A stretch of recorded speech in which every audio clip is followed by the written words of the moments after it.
नमस्कार मेरे प्यारे बच्चों, हिंदी की इस कक्षा में आपका स्वागत है। आज हम पढ़ेंगे हिंदी द्वितीय प्रश्न पत्र हिंदी भाषा। अभी तक हमने पाठ 3 तक पढ़ा था और आपसे उम्मीद करता हूं कि आप पाठ 3 तक सभी अभ्यास कार्य, सभी प्रश्नोत्तर और सभी दिए गए गृह कार्य को आपने कर लिया होगा। पाठ 4 अध्याय 4 शब्द भंडार, इसे आज हम पढ़ेंगे। इस पाठ में पाठ 3 की में ही जो हमने पढ़ा वही है, लेकिन इस पाठ में हम थोड़ा सा उसे विस्तार से पढ़ेंगे, क्योंकि पाठ 3 में ही पर्यायवाची शब्द और विलोम शब्द ये सब हमने पढ़ा था, लेकिन इस पाठ में हम इसे थोड़ा सा विस्तार से पढ़ेंगे। आइए इस पाठ को शुरू करते हैं। सबसे पहले तो आपके लिए शुभकामना है कि आप पूर्णतः स्वस्थ, अच्छे और कुशल होंगे। मेरे प्यारे बच्चों, आप दीर्घायु हो, यशस्वी हो और जितेंद्रिय हो। आप मन लगाकर घर पे पढ़िए और अपने कार्य को समय पर पूरा कीजिए। मेरे प्यारे बच्चों, आज हम व्याकरण, हिंदी व्याकरण में पढ़ेंगे शब्द भंडार। शब्द भंडार में जैसा कि नाम से स्पष्ट है, शब्दों का भंडार। शब्दों का भंडार है, लेकिन इसमें कई तरह के शब्द होते हैं। जैसे कि आप किसी दुकान पे जाते हैं कोई सामान खरीदने, तो उसे आप किसी सामान को मांगते हो तो उसे कई तरह पूछता है कि आपको कौन सा, अगर बिस्किट लेना है तो आपसे वो पूछता है कौन सा बिस्किट चाहिए। अर्थात उसके पास कई तरह के बिस्किट होते हैं, तो आप उसे नाम से बताते हैं या टेस्ट से बताते हैं या उसके आकार से बताते हैं, उसके स्वाद से बताते हैं। जो भी आपको अपने अनुसार, अपनी बुद्धि विवेक के अनुसार जो भी आप उसे बताते हैं वो उस अनुसार आपको देता है। उसी तरीके से हमारा व्याकरण भी शब्दों का भंडार है। इसमें कई तरह के शब्द हैं, जैसे पर्यायवाची शब्द, अनेकार्थी शब्द, विलोम शब्द, अनेक शब्दों के लिए शब्द, कई सारे शब्द हैं। तो आप इनके बारे में हम विस्तार से पढ़ेंगे। आते हैं, पहला है पर्यायवाची शब्द। पर्यायवाची शब्द हालांकि हमने पिछली कक्षाओं में भी पढ़ा है, सुना है, लेकिन सोचने की बात है कि पर्यायवाची शब्द कहते किसे हैं। तो आपको परिभाषा याद ही होगी, नहीं याद होगी तो मैं आपको एक बार पुनः उसे दोबारा से याद करा देता हूं। समान अर्थ का बोध कराने वाले शब्द पर्यायवाची शब्द कहलाते हैं। समान अर्थ का बोध कराने वाले शब्द पर्यायवाची शब्द कहलाते हैं, जो समान अर्थों का बोध कराए। अर्थात जैसे हम कोई शब्द लेते हैं, मान लीजिए हम आते हैं दिन। दिन शब्द है। अब दिन शब्द को कोई कहता है दिवस, कोई कहता है वार, कोई कहता है वासर। आज कौन सा वार है, आज कौन सा दिवस है, थोड़ा सा अटपटा लगता है। शब्दों के अनुसार हम वाक्य के अनुसार शब्दों का प्रयोग करते हैं। तो एक ही शब्द एक ही समान अर्थ का, एक ही अर्थ का बोध कराने वाले जो अनेक शब्द हैं, उन्हें हम पर्यायवाची शब्द कहते हैं। इन्हें हम समानार्थी शब्द भी कहते हैं। जैसे हमने आपको उदाहरण दिया कि दिन को हम दिवस, वासर, वार भी कहते हैं। अब आते हैं दूसरे पे, अनेकार्थी शब्द। ये तो अभी था हमने क्या कि समानार्थी शब्द, समान अर्थों वाले। अब आते हैं अनेकार्थी, अनेक अर्थों वाले। दोनों में परिवर्तन है, दोनों में विरोध है। ये पर्यायवाची शब्द समानार्थी शब्द कहलाते हैं, लेकिन कुछ शब्द ऐसे हैं जो अनेकार्थी है। शब्द तो एक है लेकिन उसके अर्थ अलग अलग है। तो ऐसे शब्द जिनका एक से अधिक अर्थ हो वे अनेकार्थी शब्द कहलाते हैं। जैसे कुल, हम कहते हैं कुल, हमें कुल पैसा चाहिए, हमारा कुल अच्छा है। तो यहां पे याद रखिएगा, हमारा कुल अच्छा है, हमारा पैसा अच्छा नहीं है, हमारा कुल अच्छा है। कुल मतलब वंश, जिस वंश के हम हैं। हमें कुल पैसा चाहिए, कुल का मतलब पूरा, हमें पूरा पैसा चाहिए। तो अब देखिए कुल शब्द ही है लेकिन उसका हमने अर्थ अलग अलग कर दिया, अलग अलग अर्थ आ गया। तो ये शब्द कहलाते हैं अनेकार्थी शब्द। ऐसे शब्द जो एक ही शब्द हो लेकिन उसका अलग अलग अर्थ हो लेकिन अलग अलग वाक्यों के अनुसार। और भी कई सारे शब्द हैं जैसे गुण। गुण माने विशेषता भी होता है, गुण माने स्वभाव भी होता है और गुण माने कौशल भी होता है। जैसे अर्थ, आपका अर्थ क्या है, मतलब आपका प्रयोजन क्या है, आपके कहने का मतलब क्या है। अर्थ माने मतलब, अर्थ माने प्रयोजन, अर्थ माने धन। हमें अर्थ, आर्थिक समस्या, आर्थिक माने धन की समस्या। तो शब्द जो है वाक्यों के अनुसार उनका अर्थ में परिवर्तन होता है। तो ऐसे शब्द जिनका अलग अलग अर्थ हो वे अनेकार्थी शब्द कहलाते हैं, जिनका एक से अधिक अर्थ हो वे अनेकार्थी शब्द कहलाते हैं। आगे है विलोम शब्द। जो शब्द परस्पर विरोधी अर्थ देते हैं उन्हें विलोम शब्द कहते हैं। यहाँ पे शब्द युग्म कहना उचित होगा, शब्द युग्म हो। ऐसे शब्द युग्म जो परस्पर विरोधी अर्थ देते हैं, क्योंकि आपकी किताब में परस्पर शब्द का प्रयोग किया गया है लेकिन यहाँ पे हम शब्द युग्म कहेंगे क्योंकि दो शब्दों का जोड़ा होगा जो परस्पर विरोधी अर्थ देते हैं। यहाँ पे हम शब्द युग्म कहेंगे। तो ऐसे शब्द युग्म जो परस्पर विरोधी अर्थ देते हैं उन्हें विलोम शब्द कहते हैं। जैसे हार जीत, हार का विलोम जीत होगा और जीत का विलोम हार होगा। तो ये शब्द युग्म हो गया, युग्म माने जोड़ा, ठीक है। और भी ऐसे कई सारे शब्द होते हैं जैसे हर्ष का शोक, शोक का हर्ष, खुश का दुख, दुख का खुश, खुशी, उपकार का अपकार, उपस्थित का अनुपस्थित, अनुपस्थित का उपस्थित।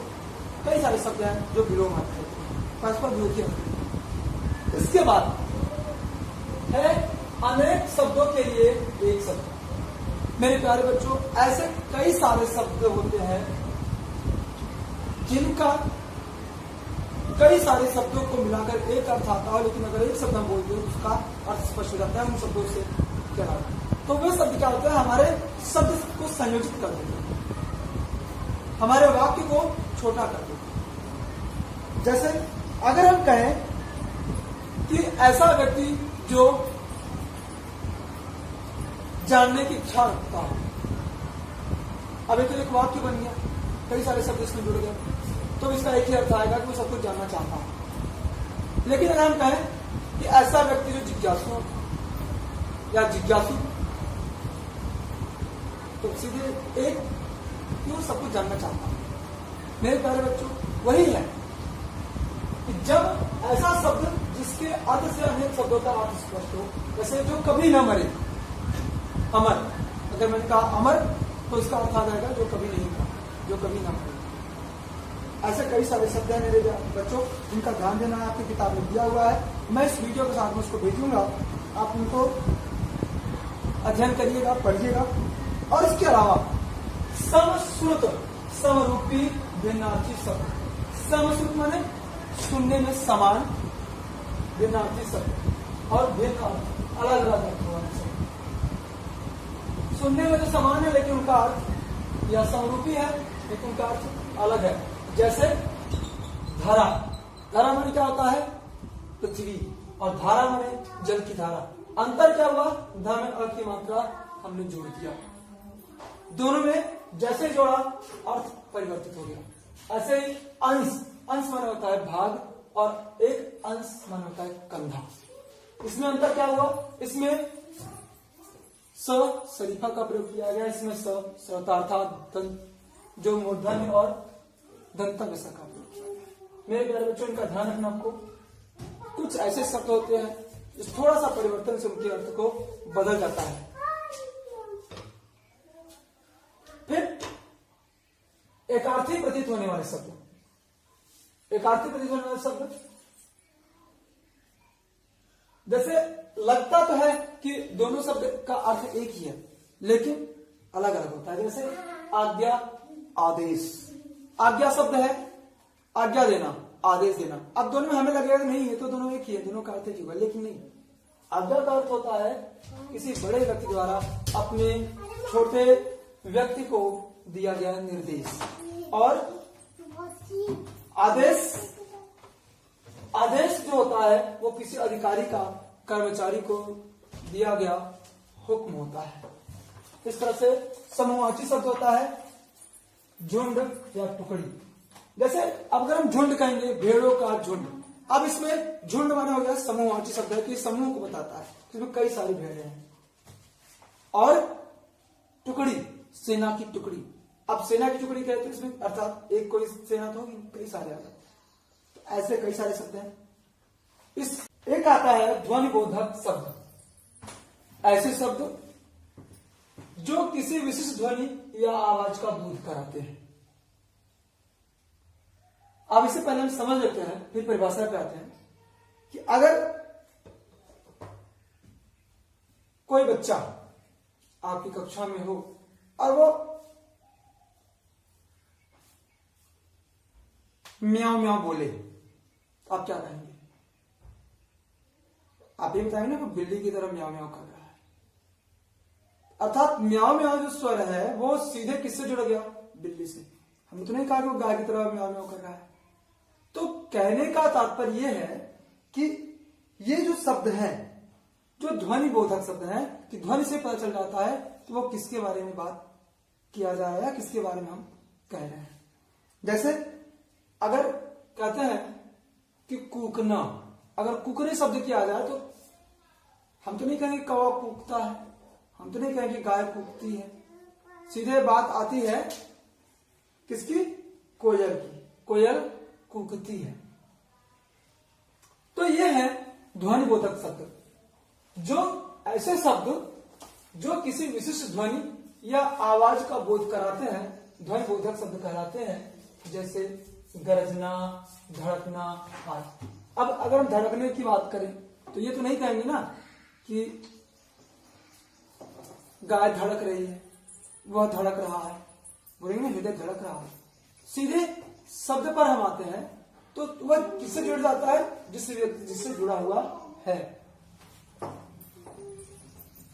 आगे है पशुओं की बोलियां। इसी में ध्वनि बोधक शब्दों में कुछ है, आपके 3 उसके समूह बनाए गए। एक है पशुओं की बोलियां, दूसरा है पक्षियों की आवाजें, तीसरा कुछ अन्य शब्द। पशुओं की बोलियां में अगर शेर क्या करता है? दहाड़ता है। ऊंट क्या करता है? बलबलाता है। गधा रेंकता है। गाय रंभाती है। बिल्ली म्याऊं म्याऊं करती है। भैंस डकराती है। कुत्ता भौंकता है या भौं भौं करता है। बंदर किलकिलाता है। बकरी मिमियाती है और घोड़ा हिनहिनाता है। हाथी चिंघाड़ती है। तो ये कुछ जानवरों के हिंदी में आवाजें हैं। अब दूसरा समूह है पक्षियों की आवाजें। अगर पक्षियों की आवाजों पे हम आए तो अभी हमने एक उदाहरण दिया था कि कूकना। अगर हम कूकने की बात करें तो सीधे हम किससे नाम लेते हैं? कोयल की। कौवे की नहीं लेंगे, मोर की नहीं लेंगे, अन्य किसी पक्षी का नाम नहीं लेंगे, सीधे हम आते हैं कोयल। तो कोयल कूकती है, तोता टे टे करता है, कौवा काव काव करता है, चिड़िया चहचहाती है, मुर्गा कुकड़ुक्कू करता है और कबूतर गुटुगू करता है। इस तरह से और भी कई पक्षी हैं जिनका आप खोज करके आप खुद से, आपके लिए एक कार्य होगा, सृजनात्मक कार्य होगा कि आप पक्षियों के नाम लिखेंगे और उनकी आवाजें खोज कर आपको लिखेंगे, कैसी आवाज आपको सुनाई पड़ती हैं, कौन से ध्वनि बोधक शब्द होंगे वो। आगे है कुछ अन्य ध्वनियां। अब अगर हम घड़ी की पूछे कि घड़ी की ध्वनि कैसी होती है तो आप कहेंगे वो टिक टिक करती है, टिक टिक की आवाज आती है। रुपया की आवाज कैसे आती है? खनखनाता है। हृदय धड़कता है। तो जब हम किसी चीज का नाम लेते हैं, उसकी ध्वनि के बारे में बात करते हैं, तो हम एक विशेष नाम लेते हैं, विशेष शब्द बोलते हैं। वो यही है, पंख फड़फड़ाता है, बिजली कड़कती है, हवा सरसराता है, दांत किटकिटाता है, दरवाजा खटखटाता है, बादल गरजता है। आगे इन्हीं में आते हैं कुछ विविध शब्द। विविध शब्द जो है देखने में तो हमको लगता है कि बस कुछ नहीं है, लेकिन जब उस पर हम ध्यान दें तो बहुत कुछ है इन विविध शब्दों में। विविध शब्द में पहला है विलोम शब्दों से बने युग्म शब्द। हम बात करते हैं आपस में, कभी कभी आप देखते हैं तो जहां पर एक हम युग्म शब्दों का, एक जोड़े शब्दों का प्रयोग करते हैं, जहां पर उस शब्द का प्रयोग नहीं भी होता है फिर भी हम उसको जोड़ देते हैं। जैसे हम सुख दुख की बात करें, हम बात करें, कह सकते हैं हम उनके बारे में बात करें, लेकिन हम कहते हैं सुख दुख की बात करें। सुख दुख ये दोनों परस्पर विरोधी हैं। हम देश विदेश में रहते हैं, देश विदेश, देश क्या हुआ आपका, देश का विरोधी, परस्पर विरोधी विलोम शब्द विदेश। तो ऐसे कई सारे शब्द जैसे आदान प्रदान, लाभान, हार जीत, पाप पुण्य, कई सारे शब्द हैं जो विरोधी होते हैं लेकिन उनका हम प्रयोग करते हैं, एक साथ करते हैं। और है फिर दूसरा है सार्थक और निरर्थक शब्दों के मेल से बने युग्म शब्द। सार्थक माने समझ रहे हैं, ऐसे शब्द जिनका अर्थ निकले वे सार्थक शब्द हैं, और ऐसे शब्द जिनका कोई अर्थ ना निकले वो निरर्थक शब्द है। तो सार्थक और निरर्थक शब्दों में जैसे चाय, तो आप जानते हैं हम चाय का नाम लेंगे तो आप बताएंगे चाय जो हम पीते हैं एक ड्रिंक है, एक पेय है। लेकिन वाय, वाय क्या शब्द है, कोई अर्थ उसका नहीं है। तो चाय वाय, पानी वानी, खाना वाना, दौड़ना धूपना, आ जाते कई सारे शब्द आते हैं, इनके साथ जुड़ जाते हैं। वो एक तो सार्थक होता है, इसका अर्थ होता है, लेकिन दूसरा सार्थक अपने आप हम उस एक सुंदरता, एक अलंकारिकता कह सकते हैं, उसे बढ़ाने के लिए हम प्रयोग कर लेते हैं। दूसरा है पुनरुक्त शब्द, तीसरा है पुनरुक्त शब्द युग्म। पुनरुक्त मतलब होता है कि उसी शब्द को हम बार बार प्रयोग करें, एक से अधिक बार। जैसे वह धीरे चलता है, यही अर्थ आएगा। वह धीरे धीरे चलता है, तो वही अर्थ आएगा, लेकिन हम क्या करते हैं, वह धीरे धीरे चलता है। अब एक पुनरुक्त शब्द हो गया, कोई शब्द हम बार बार प्रयोग करते हैं। तो रिश्ते नाते, सॉरी, हरे हरे, हरे हरे मतलब क्यों, हरे हरे घास, हरी घास भी कहेंगे तो भी अर्थ आएगा, हरे हरे घास तो भी वही अर्थ आएगा, लेकिन हम पुनरुक्त शब्दों का प्रयोग कर लेते हैं। ऐसे कई सारे शब्द हैं, हम खेलते खेलते, गांव गांव, आगे आगे, कई सारे शब्द। और है इसके बाद सजातीय शब्दों से बने युग्म शब्द। सजातीय मतलब होता है एक जैसे जाति के, समान जाति के शब्द हो, लेकिन उनका प्रयोग हम कर लेते हैं साथ। जैसे रिश्ते नाते, दाना पानी। जैसे उन्हें से नाते से कोई मतलब नहीं है, वह दाना पानी नहीं करता है, उसने दाना पानी छोड़ दिया है। कई सारे शब्द हैं जो हम युग्म बना के, जोड़ा बना के प्रयोग कर जाते हैं। और आगे है निरर्थक शब्दों से बने युग्म शब्द। ऐसे शब्द जो दोनों निरर्थक है, सार्थक एक भी नहीं है, लेकिन हम उनका प्रयोग करते हैं और उनका अर्थ भी निकालते हैं अपने भाषा में, अपने समझने की सांकेतिक भाषा में। अब देखते हैं जैसे अंट संट, वह कुछ भी अंट संट बोलता है। अंट संट मतलब गलत। दोनों को अंट संट, ना अंट का कोई अर्थ है ना संट का कोई अर्थ है, ये दोनों निरर्थक है, लेकिन हम अंट संट का, वह अंट संट बोलता है, उसने मुझे अंट संट कहा। उबड़ खाबड़, जमीन उबड़ खाबड़ है। उबड़ उबड़ माने क्या होता है, खाबड़ माने कोई अर्थ नहीं है उनका, निरर्थक शब्द है, लेकिन फिर भी हम प्रयोग करते हैं उबड़ खाबड़। और इस तरह से ये है हमारे इस पाठ के शब्द भंडार से। मेरे प्यारे बच्चों, ये था पाठ 4 शब्द भंडार। आशा करता हूं आपको पूर्णतः समझ आया होगा। आपके लिए कार्य है कि इस पाठ में दिए गए सभी शब्द भंडार के सभी पर्यायवाची शब्द, अनेकार्थी शब्द, विलोम शब्द, अनेक शब्दों के लिए एक शब्द, समशब्द समरूपी भिन्नार्थी शब्द, एकार्थी प्रतिनिधि शब्द, समूहवाची शब्द और ध्वनिबोधक शब्द, और ये विविध शब्द जो हैं ये पांचों, इनको आपको याद करना है, कंठस्थ करना है। साथ ही साथ अगले वीडियो में ये आपके लिए बेकार था, फिर इसका अभ्यास कार्य और आगे का प्रश्नोत्तर हम आपको अगले वीडियो के साथ भेजेंगे। फिर अगली कक्षा में फिर आपसे मिलते हैं, तब तक के लिए नमस्कार, धन्यवाद।